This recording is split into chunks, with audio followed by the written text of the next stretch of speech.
Este programa es presentado por Diario La Voz, un suceso nacional. El Espectador de Caracas. 800 Noticias.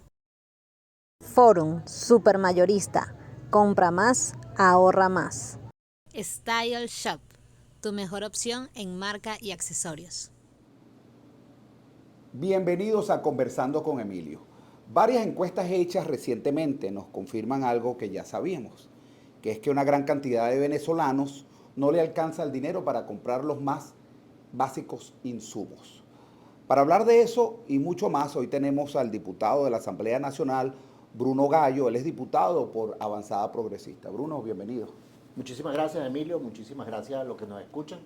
Sí, perfecto. Yo creo que esos son los temas de la política venezolana. Los venezolanos están cansados de la diatriba, de la confrontación, y lo que esperan de los políticos es precisamente que nos Que le resuelvan los problemas del día a día, Claro, cómo comer, claro, cómo hacen tener claro. un salario digno. Y definitivamente el problema básico de los venezolanos es que sobreviven. No es aceptable que en un país que está montado sobre las reservas internacionales más importantes de petróleo, los venezolanos tengan que estar padeciendo las cosas que padecen. Fíjate esto, Bruno, un estudio realizado por la firma Poder y Estrategia demuestra que el 54% de los hogares en Venezuela tienen un ingreso mensual inferior a los $200. Tenemos que recordar que la canasta básica supera los $500. Desde la Asamblea Nacional, ¿se está haciendo algo para mejorar la calidad de vida de los venezolanos? Mira, y tu opinión sobre esta situación, por supuesto. Bueno, por supuesto, esta situación es el resultado de el peor gobierno de la historia republicana de Venezuela, pero también de la peor oposición de la historia republicana de Venezuela. Un gobierno que ha manejado terriblemente mal sus recursos, las políticas públicas que deberían dar respuesta a los problemas de la gente, y una parte de la oposición que anda pidiendo sanciones que, lejos de ayudarnos a salir de esta terrible crisis, lo que ha hecho es profundizarla. De tal manera que esta situación es sin duda alguna el resultado de la peor oposición y del peor gobierno de la historia de Venezuela. Ahora bien, la Asamblea Nacional, para hablar de la Asamblea Nacional, una asamblea en la que hay más de 200 diputados oficialistas y una veintena de diputados opositores, habría que decir que también esa asamblea es el resultado de las prácticas abstencionistas de un sector de la oposición. No sería lo mismo tener el 40% de los diputados, el 30% de los diputados influyendo tanto en... O tener la mayoría de los diputados, como en algún momento lo tuvo la oposición. Que además, habría que hacer un paréntesis, esa asamblea de 2015 que tuvo mayoría opositora, en lugar de dedicarse a legislar, se dedicó a ver cómo salía de Maduro. Y incluso su primer presidente empezó por decir, en 6 meses les voy a decir cómo salimos de Maduro. Esa no es la función del Parlamento. La función del Parlamento era legislar para superar este tipo de problemas. La mayoría de las políticas públicas... ¿Y está legislando en este momento la Asamblea Nacional para salir de esta crisis que padecen los venezolanos? Yo creo que ha hecho cosas interesantes, pero no destinadas a superar esta crisis. Por ejemplo. Ellos, por ejemplo, se ha legislado para mejorar la calidad de vida de sectores, por ejemplo, en la educación, se ha legislado para superar las dificultades de la ley de universidades, se ha legislado para darle a sectores minoritarios como invidentes, personas que no escuchan,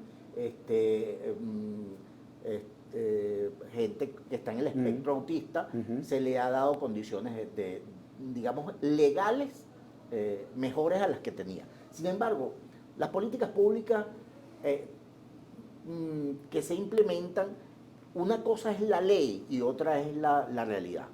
Puede haber leyes excelentes, el tema está en que cómo proteges tú esa ley, cómo tú implementas esa ley. Sí. La Constitución dice que el salario debe cubrir los requerimientos básicos de los venezolanos, la canasta básica. Bueno, pero el salario mínimo está lejos de eso. ¿Y está ejerciendo la Asamblea Nacional algún tipo de fuerza de presión, por llamarlo de alguna forma, al Ejecutivo para que produzca estas respuestas? Fíjate, por o ejemplo, sencillamente... nosotros hemos en diversas oportunidades pedido la comparecencia de ministros a explicar lo que están haciendo, y eso ha sido imposible. La mayoría oficialista ha torpedeado e impedido la... ¿Por qué no se hace? Si se supone que, bueno pero, sí, interpelación o una invitación, o se van a tomar un café con los diputados, pero que los ministros le digan qué es lo que está pasando. Porque yo lo que creo que aquí el gobierno ha adoptado la vieja fórmula del socialismo real, en la que cualquiera de esas cosas sería una muestra de debilidad y entonces no lo hace. Tú ves, el propio presidente de la República en algún momento reclamó que la Asamblea no estaba interpelando a sus ministros. Sí. El propio presidente de la República en algún momento dijo, nosotros fallamos cuando se pidió interpelar a Ramírez y nosotros lo impedimos. Luego intentamos interpelar al Laizami, luego intentamos interpelar al actual presidente de PDVSA para que explique por qué los venezolanos están padeciendo una terrible escasez de combustible. Y entonces, no, se ha impedido sistemáticamente la comparecencia de ministros y funcionarios de alto rango. Bruno, ese estudio que estoy haciendo mención arrojó también que el 38% de los venezolanos trabaja por su cuenta, 38%, y que el 24.7% trabaja para el sector privado y el 16% para el sector público. ¿Hay leyes que están promoviendo el emprendimiento de los venezolanos? ¿O lo protegen de alguna forma? Hay una ley en discusión sobre el tema del emprendimiento. ¿En discusión en este momento? Sí, debe estar en la Comisión de Economía seguramente. ¿Qué contiene esa ley? ¿Has tenido la oportunidad no la conozco en de detalle, revisarla? No la conozco en detalle. Hay una ley ya aprobada sobre el tema del emprendimiento que, bueno, de alguna manera protege todas estas políticas y que se implementan desde el Ejecutivo a través de una cosa que se llama Juntos Emprendemos. Sí, hay algunas iniciativas legales, pero el problema de este país, y no es ahora, yo recuerdo siempre un artículo de Cabrujas, que cumplió años hace poco, de Cabrujas, en la que él decía que las leyes venezolanas eran apolíneas, eran extraordinarias, pero la distancia entre la ley y su implementación siempre es muy larga. El problema en Venezuela está en generar leyes, sí, pero generar institucionalidad que respete esas leyes. Te voy a dar un ejemplo pequeñito de qué es lo que me refiero. El Ejecutivo ha venido implementando una política de parto humanizado. A mí, por razones personales, me tocó ayer ver cómo se refleja eso en la realidad. Entonces, a las parturientas les dicen unas cosas. Por ejemplo, que cuando ya tenga deseos de parir, se baje de la camilla y se ponga en cuclillas. Bueno, entonces forman a las parturientas, pero a los médicos y personal sanitario del hospital no lo forman. Entonces la parturienta intenta bajarse de la camilla y le dicen que no. Entonces, esa es la enorme contradicción reflejada en este casito entre lo que hay entre la ley y entre las políticas públicas de grueso alcance y la realidad concreta en un centro asistencial. Fíjate, dando un poquito más de números que recoge esta encuesta de Poder y Estrategia, solo 12% de los venezolanos ganan entre 300 y 4 dólares al mes, 5% entre 500 y 1.000 dólares y 2% ganan más de 1.000 dólares. ¿Qué te dicen estos números? Bueno, lo que me dice es que estamos en la vía perfecta a profundizar la brecha entre los que más tienen y los que menos tienen. Y eso es perpetuar la pobreza, perpetuar la ignorancia, perpetuar las enfermedades de transmisión sexual, perpetuar una calidad de vida que los venezolanos no nos merecemos. De tal manera que aquí hay que hacer cosas. El gobierno no puede seguir echándole la culpa a las sanciones de todo. Y la oposición no puede seguir pidiendo más. Bueno, el gobierno siempre ha tenido una excusa. Una excusa perfecta. El gobierno empezó echando la culpa al gobierno anterior, ahora no le puede echar la culpa al gobierno anterior, porque el gobierno anterior es Chávez o es Maduro, ¿no? El mismo Maduro. Entonces, bueno, creo que se le acabaron las excusas. Bueno, ahora tienen la excusa de las sanciones y ya vendrá otra, ¿no? Porque cuando quiten las sanciones no sabemos qué excusa van a dar. Fíjate, tal como lo dije al principio, tenía varios estudios que son importantes, que quiero tocar el día de hoy, y que tienen que ver con esto mismo. Hay un estudio que hizo el Observatorio de Gasto Público de Se Dice Libertad, que arrojó que Caracas es la ciudad más cara del país, Pues una familia, esto lo dice el estudio, en promedio, una familia de 3 personas en promedio, tuvo que pagar en junio, este junio pasado, $584 para adquirir los 61 productos que conforman la cesta básica.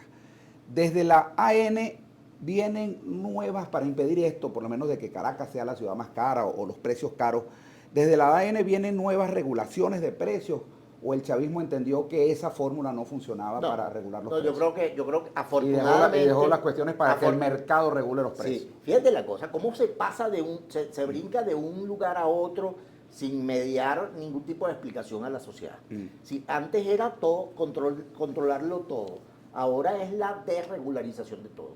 La desregularización del salario, la desregularización del contrato laboral, la bonificación del salario. Es decir, este es el sueño del neoliberalismo más atroz. Entonces, digamos que yo creo que es importantísimo que se generen, sí, leyes para proteger pero además cumplimiento de las que ya existen. Con que se cumpliera la ley del trabajo, con que se cumpliera la Constitución Nacional, ya nosotros no pudiéramos ver esto. Porque la Constitución establece que la cesta básica, no solo la cesta alimentaria, debe ser cubierta por el salario mínimo. Cosa que no ocurre en este momento. La cesta básica, que incluye cosas que no están en la cesta alimentaria. Fíjate, el salario está, ya con esta devaluación a casi 30 bolívares por dólar, debe estar como en $4 y pico el sueldo mensual, exacto, una cosa así. Mínimo, el salario mensual mínimo. Y entonces sumándole los bonos, todavía estamos lejísimos de la cesta alimentaria, pero muchísimo más lejos de la canasta básica, que incluye, por ejemplo, el lugar de residencia, que incluye cubrir los costos del lugar de residencia, pero también diversión, esparcimiento, a la que los venezolanos ni siquiera pueden soñar. Yo soy de La Guaira, Emilio. O sea, yo recuerdo los viejos tiempos en que los fines de semana no solo bajaba gente en vehículos, bajaban montones de caraqueños en autobús. Las colas eran interminables, pero si tú no bajabas a La Guaira a las 7 de la mañana, bueno, ya no eran 2 o 3 horas para bajar a La Guaira. Bueno, yo bajé el domingo y no me detuve en ningún momento en el trayecto al lugar donde iba. Bajé de Caracas a La Guaira sin que me detuviera nada. Eso significa que los venezolanos no están haciendo las cosas que antes hacían para el esparcimiento. Entonces, bueno, se están dedicando. Se ha afectado no solamente la alimentación, sino el entretenimiento. En la educación. El acceso a la vestimenta. Cultura. Tú ves que, bueno, los cines, tú vas a un cine, yo soy un cinéfilo militante, y algunos amigos me dicen, tú vas al cine, así como si fuera una cosa. Sí, yo voy al cine, me gusta ver las cosas en pantalla grande. Y yo he ido al cine días en que hay 3 o 4 personas en una sala de cine. Eso implica que la gente no tiene forma de ir a esparcirse. Entonces, digamos que frente al tema de no comer, esto es secundario. Pero ¿por qué los venezolanos tenemos que conformarnos solo con comer? Y que nos afecta también, indudablemente. Claro. Fíjate, en esta onda de los estudios que estoy haciendo mención, hay otro estudio que hizo en este caso la empresa Delfos. Delfos dice que 85% de los venezolanos cree que es necesario un cambio político. Entonces, toda esta situación económica puede cambiarse con un gobierno distinto. No me lo responda. Vamos a ir al corte de publicidad y al regreso más de Conversando con Emilio, hoy con el diputado Bruno Gallo. Él es diputado de la Asamblea Nacional por el Partido Avanzada Progresista. Ya regresamos. A pesar de la crisis, el diario La Voz cumple su compromiso de informar con imparcialidad y valentía. El impreso, la versión digital y nuestras redes sociales te conectan oportunamente con el acontecer nacional e internacional. Diario La Voz, un periódico para la Venezuela de hoy. Diario La Voz, un suceso nacional. Estamos de regreso conversando con Emilio, hoy con el diputado Bruno Gallo. Él es diputado de Avanzada Progresista. Y dejamos una pregunta al aire. Toda esta situación que estamos viviendo con el sueldo, con los servicios, etcétera, ¿cambia o mejora con un cambio de gobierno? Yo creo que eso es necesario, mas no suficiente. A ver, en la pregunta y en los datos de la encuesta de Delfos hay un dato interesantísimo. Como un gobierno con el 85% de rechazo se mantiene en el poder. Gana elecciones. Sí, y puede ganar elecciones, correcto. Bueno, eso solo se explica por la práctica política que se ha impuesto en los sectores democráticos, y quiero ponerle comillas. Bueno, a mí me resulta mucho más fácil conversar con gente que está fuera del país, con gente que está al otro lado del espectro político, que con gente que está supuestamente en el espectro democrático de la política. Entonces, lo primero es que hay que reconstruir los vínculos comunicacionales, políticos, entre la gente que cree en una forma democrática de ejercer el poder. Esa es la primera cosa. Y la segunda es que la experiencia de 2015 demostró que no es suficiente con tener gente que se dice democrática en las instituciones. En ese caso en la Asamblea, y yo diría que también en la Presidencia. Por eso nosotros creemos que más bien de lo que se trata es de la generación de un enorme consenso. Un enorme consenso que empiece por los sectores democráticos, pero que no excluya a los sectores que han estado vinculados al chavismo. Aquí, por ejemplo, la adjetivación de la política. No, yo no me reúno con ese porque es alacrán. No, yo no me reúno con ese porque es tal o cual cosa. Bueno, vale, eso no tiene ningún sentido, eso no nos lleva a ninguna parte. Claro. Una de las condiciones básicas... El tema de la unidad o la concertación de muchos factores es un tema clave para ganarle al chavismo pero aquí en el 2024. Tiene que cambiar la lógica de la unidad. La unidad no puede ser, si estás de acuerdo conmigo, entonces todos nos juntamos sobre la base de las cosas que yo planteo. La unidad se da sobre la base de algunas ideas comunes. ¿Es lo que ha hecho la plataforma unitaria? Claro, eso es lo que yo creo que se ha hecho desde hace mucho tiempo. ¿Qué pasó con la experiencia después de 2015? La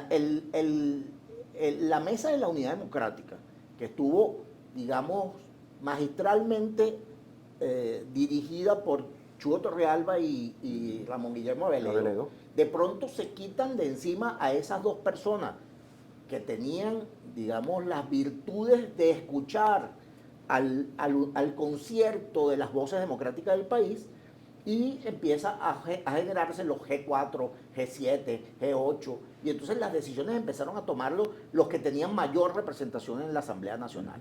Y empezaron a meterse zancadillas los unos a los otros. Bueno, eso no es ninguna unidad, eso es un pegoste de gente haciéndose trampa. Bruno, ¿cuál es la propuesta de Avanzada Progresista para las presidenciales? Nosotros en primer lugar creemos en la necesidad de generar consenso. Porque Avanzada Progresista no está participando en las primarias. No vamos a participar en las primarias porque no vamos a participar tampoco en el proceso interno. Pero no van a participar porque no quieren o porque no los dejaron, como pasó con Acción Democrática, con otros partidos de la Alianza Democrática, que no los dejaron participar. ¿Cuál es el caso de Avanzada Progresista? En el caso nuestro, nosotros tuvimos una reunión en la que estuvo representada Avanzada por Eduardo Centey, hicimos algunas propuestas, hicimos algunas preguntas y nunca nos respondieron formalmente. Es decir, de alguna manera nos excluyeron de la fiesta. En todo caso, nosotros no tenemos ningún interés en participar en unas primarias que han demostrado ser la primaria de un sector de la oposición, no de la oposición. Ahora, ellos pretenden que el que salga de ahí sea el candidato de la oposición, cuando la verdad es que si tú ves los resultados electorales de 2021, te das cuenta que los sectores que no abstencionistas habituales sacaron más votos que los abstencionistas habituales, ¿no? ¿Qué va a hacer entonces Avanzada Progresista? Avanzada Progresista está generando un espacio de acercamiento, de consenso, para desde allí comenzar a hacerle propuestas al país. ¿Queda descartado que Avanzada Progresista apoye, por ejemplo, el candidato que salga de las primarias? No queda descartado, pero tendría que ser el producto de una demostración de que existen coincidencias políticas. La unidad no puede darse en torno a la cara de alguien. Ahora fíjate, hay un dato importante. importante. Puede darse en torno a unas ideas. En esta nota de las encuestas, la encuesta de Delfos dice que 67% de la población apoya las primarias como un mecanismo para escoger un candidato. Sí. Entonces pareciera que quienes estén fuera de eso no van a tener el apoyo de las mayorías. Yo lo que creo es que la gente ha sembrado su esperanza con algo de fe más que de racionalidad en varias cosas. Primero lo hizo también en el mantra aquel que nosotros desde el principio dijimos, eso no tiene ningún sentido.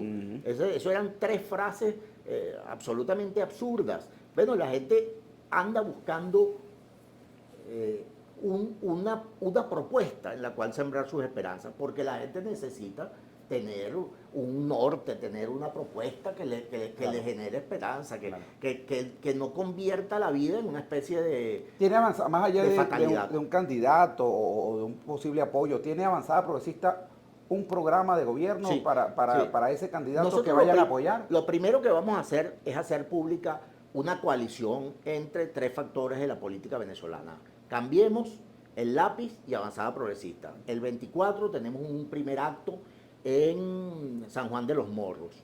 Cambiemos no tiene candidato presidencial, pero Lápiz sí lo tiene. Lápiz tiene un candidato presidencial. Es Ecarri. Es Ecarri, correcto. Pero digamos que que generemos una coalición no significa que nos comprometamos con una candidatura. Exacto, no es automático que el candidato de esa alianza sea Ecarri. No necesariamente. Okay. Bueno, porque, entre otras cosas... Pudiera ser, pero no es automático. No es automático. Todavía ni siquiera lo hemos discutido en las estructuras del partido. Pero lo que sí vamos a hacer ese día, el 24, en el acto, es decir algunas cosas sobre las cuales la República necesita convertir en consensos.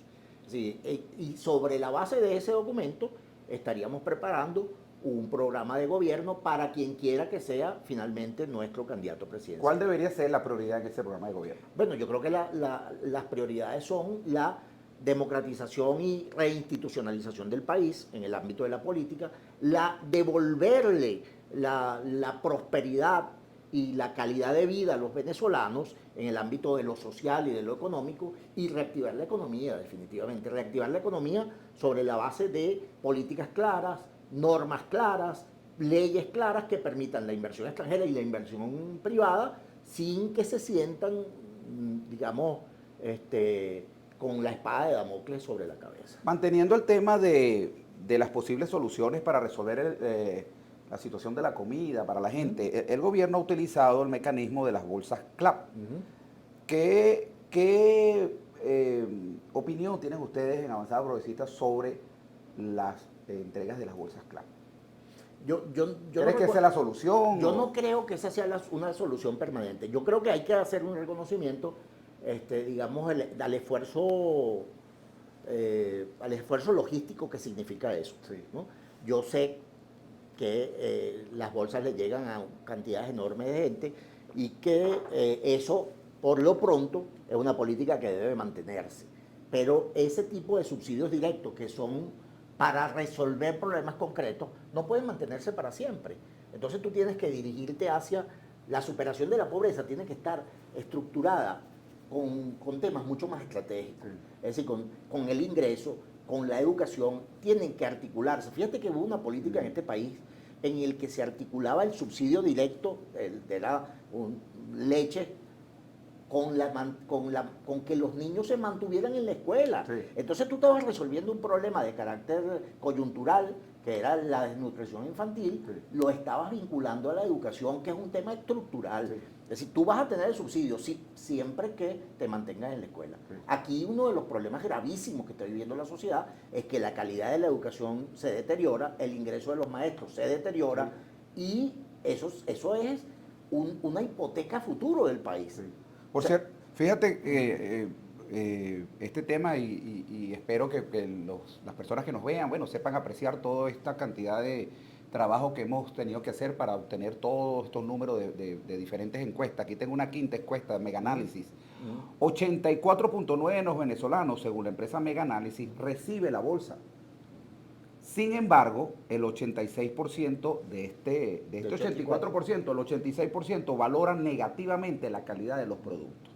No solamente eso, sino que también hay un problema con la periodicidad. O sea, si bien el 84% de las personas recibe la bolsa, bueno, mira esto, la bolsa CLAP, según Mega Análisis, 4.3%, solo 4.3% le llega todos los meses. 24% le llega cada 2 meses. 18.5% cada 3 meses, 14% cada 4 meses, 13% cada 6 meses y 25% nunca le llega. Bueno, cada 6 meses es como no recibirlo. Sí, yo creo que eso volver a la normalidad significa que tú tengas ingresos que te permitas comprar el producto que quieras, el producto que puedas, y salirte del tema de que si tiene gorgojo el arroz o si no tiene gorgojo el arroz. Yo valoro positivamente que la gente reciba este producto. Por supuesto, no tenía estos datos, son aterradores, o sea, que lo reciba con la periodicidad que lo recibe y que lo reciba en muchos casos, yo he oído denuncias. Lo que pasa es que todo eso hay que sistematizarlo. Hay una frase que yo siempre menciono, que es eso de que en la guerra lo primero que muere es la verdad. Bueno, en la polarización igual. En una polarización como la que hemos tenido en la política venezolana, bueno, tú ya no sabes qué creer y a quién creerle. Porque, bueno, te pasas de la verdad a la mitología con una facilidad extraordinaria. Entonces, la normalización de la política, porque yo quisiera entrar en un tema que luego voy a desarrollar por escrito, y es que alguna gente cree esa frase de un teórico de la guerra que se llamaba von Clausewitz. Él dice que la guerra es la continuidad de la política por otros métodos. Y yo creo que eso no es verdad. Él mismo dice que el objetivo de la guerra es someter al otro. Y el objetivo de la política es mejorar la calidad de vida de los ciudadanos, mejorar la calidad de vida de la polis, mejorar la calidad de vida Bueno, ese es el de deber la ser, ciudad. porque a veces Exacto. se utiliza la política para mantenerse en el poder, Sí, pasándole por encima de pero las eso es otra necesidades de cosa, la gente. Eso es otra cosa, eso es una estafa, eso tiene otro nombre, eso no es la política, por lo menos no es la política de Aristóteles, que es el que decía que la política es la posibilidad de generar los consensos, los acuerdos necesarios para mejorar la calidad de vida de los ciudadanos y generar prosperidad. Ese tiene que ser el objetivo de la política con P mayúscula.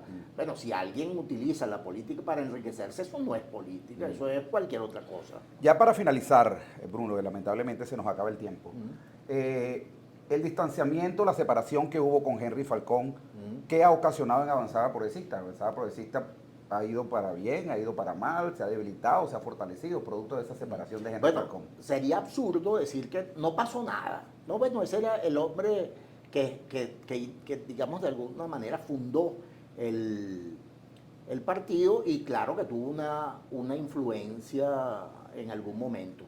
Pero yo creo que también significó un impulso. En Venezuela los partidos tienen dueños. Pero cuando los partidos dejan de tener dueños, se vuelven más democráticos, se vuelven más participativos, permiten el ingreso de gente que al dueño del partido no le gustaba, y eso significa crecimiento tanto desde el punto de vista cualitativo como desde el punto de vista cuantitativo. Y eso es lo que ha pasado en Avanzada Progresista. Hoy, yo lo he dicho en varias oportunidades, Avanzada Progresista es un partido sin dueño, es un partido de iguales, es un partido donde hay intelectuales y veteranos de la política, pero también hay gente joven que no está obedeciendo las órdenes de nadie, sino participando de un proyecto político en construcción. Bueno, muchísimas gracias. Gracias a ti, Vale. Muy grato el Bruno momento. Gallo, presidente, diputado, ya te presidencia, diputado de la Asamblea Nacional por el Partido Avanzada Progresista. Y con esas palabras nos despedimos recordándole a las personas que se conectaron tardíamente que este programa lo pueden buscar en YouTube, Conversando con Emilio, entrevista al diputado Gallo, y ahí encontrarán estas y todas las noticias. También lo pueden buscar en Facebook, ahí se queda ya colgado, como quien dice, este programa. Así que será hasta otra oportunidad que estaremos nuevamente conversando con Emilio. Chao, chao. Gracias. Este programa fue presentado por Diario La Voz, un suceso nacional. El Espectador de Caracas. 800 Noticias. Forum Supermayorista. Compra más, ahorra más. Style Shop, tu mejor opción en marca y accesorios.